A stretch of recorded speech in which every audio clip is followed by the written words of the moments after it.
meetii argamtee jirti jechuudha. Ayin dhufne garuu bakka argamteetti naan jedhe namni natti mee dhaqi fuudhuu dhaqaan jira jechuudha. Fataayidhi rakkoon tokko illee hin jiru.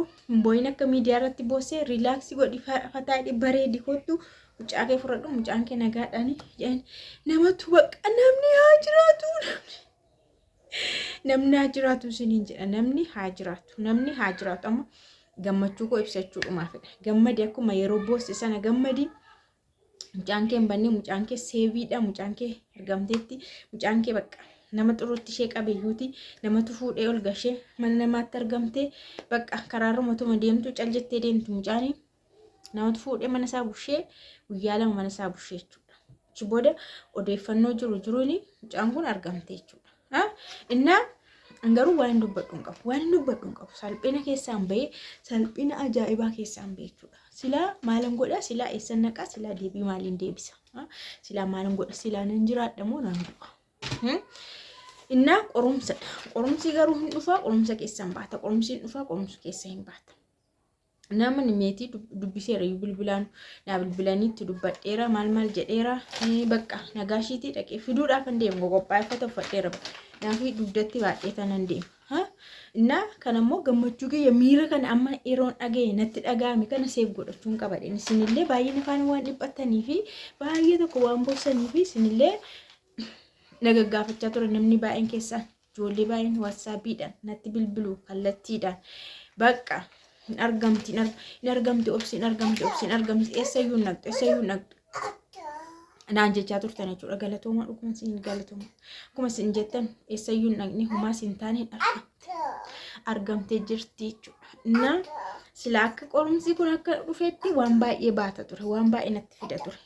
Akkasitti ofiidhuma manaa baatee karaarra deemtee namni qabee ol gashee kaa'uu mititi namni koo amma jechuudha. Ijoollee hinatu uskanii fuudhanii deemu gowwomsanii waan meeqa godhu waan meeqa waan hin dubbachuu hin barbaanne waan miidiyaa kanarraa isiniyyuu dhagahaa ooltan ijoollee durbaa irratti ijoollee xixinnoo irratti raawwatu waan baay'ee dhagahaa ooltu mataan keessanuu gurri keessanuu isin dhukkubeeraa isin dubbadhu garuu kun jira ture garuu anamma nagaadhumaan argamteetti akka kanatti haasa'aara malee eengaddafaa kaleessafaa waan keessa ture ana beeka. Akkamitti akka ture mana kana keessa akkamitti ijoollee warra kana lamaan qabadhe akkamitti akka dhiyaabbarii taa'aa ture anatu beeka. Bakka foonuma koonnarra jira malee afurri akka waan na keessa hin jirretti ture. Erga ganama kana waa'ee ishii dhagaheeti baay'ee ganama kanaan dhagahee viidiyoon kun yeroo isin qaqqabu garuu hin beeku. Erga dhagaheeti tasgabbaa'ee afurri natti deebi'e namummaan natti deebi'e. Kanaaf qorumsa bara kana keessa garuu huma darbamu qorumsa amma miillee yoo baay'ate qorumsi hamma sin ajjeesnetti humaas hin godhu humaas cimsa humaas waan ta'e si barsiisa bakka nakkattan fudhe jechuudha qorumsa barana. Kanaafuu kabajamtoota hordoftoota kiyyaa amma deemuufan jedha waan ta'eef bakka waan jiru immoo walumaan ilaalla amma garuu nan deema. Kunoo jechuudha deemaatti jira naafi dugdatti baadhee deemaan jira jechuudha. Naa gammadaa akka nama tokko miti akka keessatti akka jiraatiifis miti jiraatiifis miti Angaruu baay'inaan jiraan shakkiin ture jiraatu fuudhee waan ta'e godhee oskee beekaa haaloo nutti bahuu fi jiraan se'e garuudha. Jiraan keessaa harka iyyuu hin qabu isheen jaljettee manaa baatee barbaadu hin galu jechuudhumaan jechuudha. Innaa ammayyuu baga argamte malee hin beeku gara fuula duraatti maal akka gochuu qabu asila abbaashiyyuu sodaadheera bilbilaan dhageessanitti hundi waan maazarii kiyyaan jedhe inni baay'ee haayileenyaadha natti fakkaata mucaan kunis isumatti baate hin callisu hin obsu gaafa jetti ka'an Dede isa sargitan miti dura callisaama ture malee obsaama ture malee arguun dhiisne yeroo mucaan kun akka kana taatu hundumtuu viidiyoodhaan jira waan ta'eef argaa ture hin argan arga garuu hin obse hin dhiise achi yeroo ka'u maal godhe utuu namni tokko hin argin tarkaanfii ajaa'ibaa fudhate jechuudha jiraa xel godhe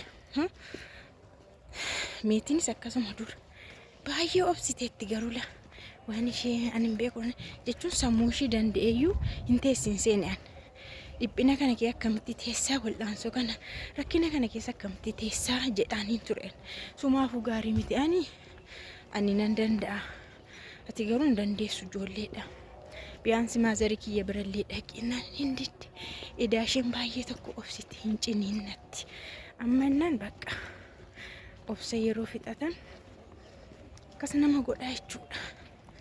Meetii fidee dhufee jechuudha. Fidee dhufee yaa argin dhufee xinnoo ishee ture maaliif naafin harkatti rafee naafin harkatti rafnaa isa raffisee meetii fidee dhufee jira jechuudha. Amma yaa muudii ishee sirrii miti waan ta'eef yeroo muudii ishee sirrattu teessi garuu na fuuldura kun teessi muudii ishee sirrii miti waan ta'eef yeroo muudii ishee sirrattu sinitti hima sinitti agarsiisa jechuudha sinitti agarsiisa ishee yeroo amma kun jirti teesseerti fayyaa isheetti nagaa isheettidha rakkoon qabdu namoonni warri argan illee miidiyaa kana irratti warra na beekan dhugaa dubbachuudhaaf yuutuubii koo illee hin ilaalu sababuma yuutuubii koo ilaalanti yuutuubii koo beekanitti ani immoo achirratti hin boonye booyeras miidiyaa ijoollee tokko tokkotti immoo warra gurguddaa qabanitti iyyuu suuraa ishee kenneera suuraa ishee iyyuu kenneera garuu haa ta'uuti ijoollee achi keessa jiran ijoollee sabiskiraayibina godhanii yuutuubii irratti na beekantu mucaa kana arge jechuudha mucaa kana arge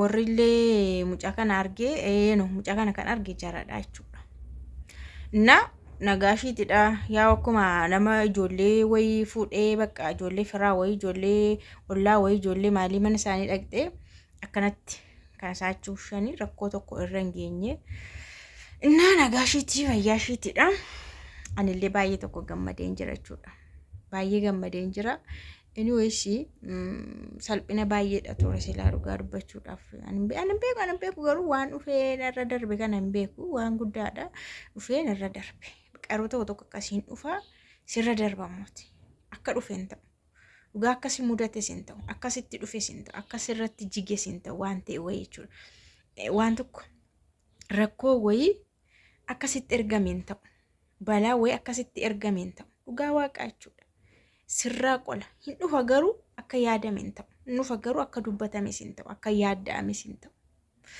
innaa silaa isuma dhageenyu dhugaa waaqa ijoollee baay'eetu kan fudhatamee birrii miiliyoona gaafatanii achi kan seerri hordofee bira geellee jira kan du'aan isaanii argamellee jira kan ajjeesanii bakka waan baay'ee miidiyaa kana irratti argineerra ijoollee jechuudha ijoollee inna waan baay'ee hattuu baay'ee jira garuu kun narra hin geenye amma kana waaqni na baaseera na oolcheeras amma garuu maalan godhash gara fuula durash amma mucaan kun jechuudha tasgabbooftee akka teessuuf tasgabbooftee akka jiraattuu fi akka hin jeeqamneefis iddoo dhaqi baqaddoon barbaanne galuun barbaanne miti warra shimaati ishee akkoo ishee maal isheen barbaanne ijoollee tokko maal dura miidhan ta'e innaayyuu jedhuun beekan maal mucaa isaanii guddisanii maal miidhus ati mucaa kee miitee waan guddaan miita ijoollee ofii adabuun jira qixaaxuun jira itti oruun jira rukutuunis reebuunis garafuunis jira ijoollee ofii jechuudha akkanuma nu guddannitti kanarra kan darbe garuu waan akka haaloo nama qabsiisu warra shii akkoo shii daamakkoon immoo hundaama qabaxii godhanii jechuun isaantu yoo akkanatti fakkartuu godhee guddise akka isheen nama dhageenye akka fedha shiitiin akka bultu akka fedha shiitiin bultu ittiin dubbatiinaadhanii kan guddise iyyuu isaan itoo isaan qabbat fakkartuu wayii bakka hin goone ta'e immoo waan namni jedheen jiraatti ture sila mucaan kun. Kanaaf anillee waan miidhan tokkitti waan qaban natti hin fakkaatu. Waan maal godhanii miidhu si jammar miidhama jechuun halagaan nama miidha malee ormatu waan ta'e godhe nama jiilsa malee warri si dhalan koo waan itti baraan isaan himattu tokko hin qabdu. Warra akka warraatti si adabuu danda'u, si reebuu danda'u, waan ta'e si dhorkuu danda'u, waan si miidhu irraa si dhorku. Kana ala garuu warri ofii waan nama miidhan hin qaban. Anama warri koo kana na miidhanii na kuffisaniiru jedhee waan hin dubbadhus waan hin yaadadhus waan hin beekus hin qabu. Garuu wandaan waa isaan na miidhanii na lolanii na reebanii irraa dhiisi jedhanii an dideefaa waan na miidhee jira. Amma naan guddadhee yaadadhu ayinna akkas isaan akkas naan jedhanii na lolanii na reebaniiru ta'eetoon kana dhiiseera ta'e waan hin jedhe itti gaabbuufaan qaba malee warri koo akkas na godhaniiru waan jedhu tokkollee hin qabu jechuudha. Kanaaf walumaa galatti isa darbe maangoonu kan darbeen darbatanidhani maguru akka yaadi keessanitti jechuun isintu baay'ee dhibbatameetiidhaaf dhugaa dubbachuudha. Isin dhugaa jechuun nama miidhamuuf illee hunduma sagalee ta'a, nama dhugaa dhabee miidhamuuf hunduma sagalee ta'aleeti. Amma gara fuulduraatti akkaman gochuun qabaan. Anaaf yaada na barreessaa waa'ee meetii akkas yoo taate kana booda nagaadhaan hin jiraatti, barumsa ishee itti fufti. Akkas godhimee fayyoo dhiisiti mucaa kana akkasitti godhi kana booda hummaatti godhi ittiin dubbatin akkas yoo ta'e sirrata kan jettan naa barreessaa dhugaa waaqa. Baqa yaada naa barreessaati. Baqa nageenya ishii immoo haala hundumaa immoo akkamitti akka ta'e isiniifan dhiyeessa hin argitu jechuudha. Yeroo muudiin ishii sirra ta'e amma osoo manitti dubbadhe iyyuu hin haasoftu amma. Bokoktuudhas jechuun aarii qabdis waan ta'eef xinnoo ishirraa haa galu waan tokkotti haa haasofee anis gorseen sossobeen irraa hin gala ijoolleedha waan ta'eef tokko yoo bulte lama yoo bulte irraa hin bada bakka.